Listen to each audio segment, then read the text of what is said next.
All right, everybody, welcome to the Sports by Cap podcast, episode number 13. In today's video, we're going to be talking about the Los Angeles Lakers salary cap situation. Now, this gets a little more dicey than the other teams that I talked about because let's go over to Fanspo and I'll explain exactly what I'm talking about.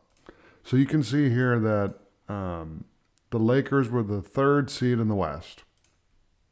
And just like the Rockets that I talked about in the previous episode, the Lakers were a first-round exit, and they got obliterated by the Timberwolves.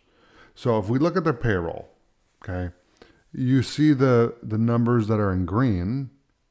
Those are player options. So they have LeBron James has a player option for 52.6, and Dorian Finney-Smith for 15.3. Jordan Goodwin has a team option, so he's under team control.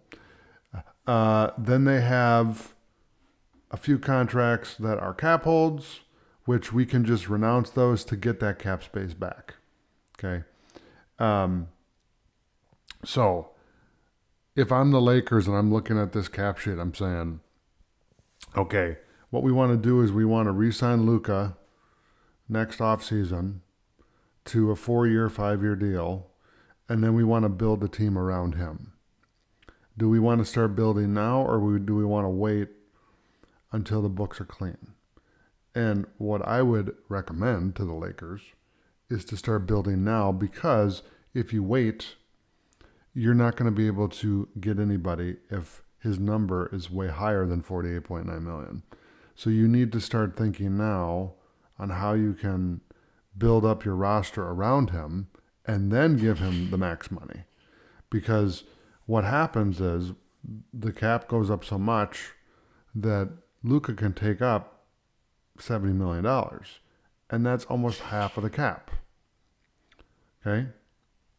Now, I don't think his number is $70 million. I think it's lower than that. But the point is that you want to build it out where you have room. Okay? So let's look at a couple different scenarios of how the Lakers can make this work. So one thing we can do is we're going to opt into LeBron's deal. I'm going to just give him a 1-year contract, because when I opt into it on this website, sometimes it does not work. So I'm just going to give him the same salary. It's not going to let me give him $52.6 million. It only has $50 million. So we're going to leave it at $50 million. Okay, so the numbers are off a little bit, but they're pretty close. Dorian Finney-Smith, we're going to give him the same number for a 1-year deal. And if we trade him, then I gotta up that deal to 3 years, because to do a sign and trade has to be at least a 3-year contract. Okay, per the CBA. Then our team option guy, we're gonna just give him his number. Okay, 1-year deal, and that's it. And we're not gonna go up any more or any lower. Okay. Now, generally speaking, the Lakers are willing to go into the luxury tax. And you see we're way over. But this is because we have cap holds. So if I renounce these players, you're going to see that number go down gradually. And for some reason, I don't know why it is specifically with the Lakers cap sheet over the other teams. This one has got like a glitch, because when I renounce these, we should be way under 200 million, and we're way over. So that's just a glitch with the website. Yeah. So we're way over. It's saying that my transactions were 67 million, which is true. I did re-sign LeBron and Dorian Finney-Smith, and I did the player option or the team option here. So they are correct. But you see what our payroll is here? It's 189 million. Okay, we're way under the luxury tax. So we should be able to bring in a player to make an impact right now. And what I would do if I was the Lakers, I would go get a co-star for Luka right now. And if I have to trade LeBron, trade LeBron. Why? Because then you can start, it's Luka's team. Okay? It is. He's 26 years old. And if he plays as long as LeBron does, well, guess what? You got him for 14 years. Okay? So if it's his team, you got to start building around him. So, and there's a lot of good players here around him. So I don't know that he needs more than what he has here. But let's just say that they want to go get Kevin Durant or something like that. Okay. So what I'm going to do is we're going to use the Brooklyn Nets as our salary dump location, because what we need to do is we need to dump a bunch of salary from the Suns and the Lakers to make this work. Okay. So we are going to clear 90 million in cap space, 91 million actually, for the Nets. I'm going to call the Suns and say, hey, I want Kevin Durant. And we're going to send Bradley Beal to the Nets. Okay. We're going to send this cat right here. I'm just going to grab some random contracts, because what I want to do is get our cap sheet low. See, we're still over, but again, this calculator's all jacked up. So basically, let's just do it like that and see how much cap space they have left. Let's see if this will go through. Okay, it failed because I gave them too much salary. Okay, hold on. So let's undo this and this and this. Okay, let's see if that works. There you go. So that works. So now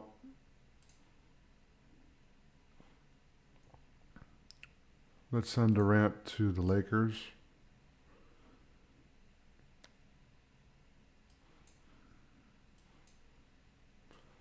Okay, and I'm going to put all these guys here. And actually, we could send them to the Suns, because they have room. See, we have space. So let me give them a couple. Well, let's try that.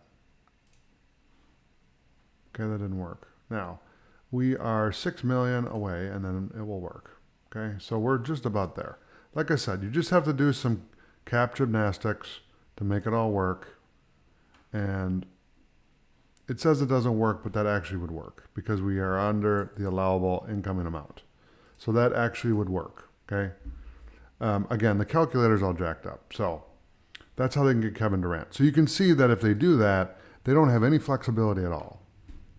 And it stems from LeBron opting into his contract. Now, if he opts out of his contract, let's say that he says, well, okay, I'm going to re-sign for 2 years and I'll take 20 million a year. Let's just say hypothetically he wants to do that. Okay. He says, I'll take a pay cut. Not that much. He could do that. That's what Tim Duncan did. Okay. So I'll take 20 million. Okay. So if he takes a pay cut, we're still way over, but we can work with that, because I can call the Nets and I can say, take some of my players. And actually, they could get some good players from the Nets. They got some young assets that would work well with Luka, you know.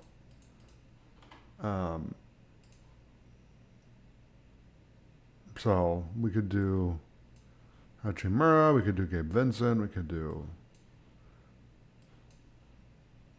Okay, so now we're under the apron, okay? And they got 38 million in cap space, so they can still take on more players. So if LeBron takes less money, then we have more flexibility. If he takes on his max contract, they pretty much, the team that they are is what they are, okay? So again, we could get Nick Claxton, we could get Cameron Johnson from the Nets, okay? And that should still work.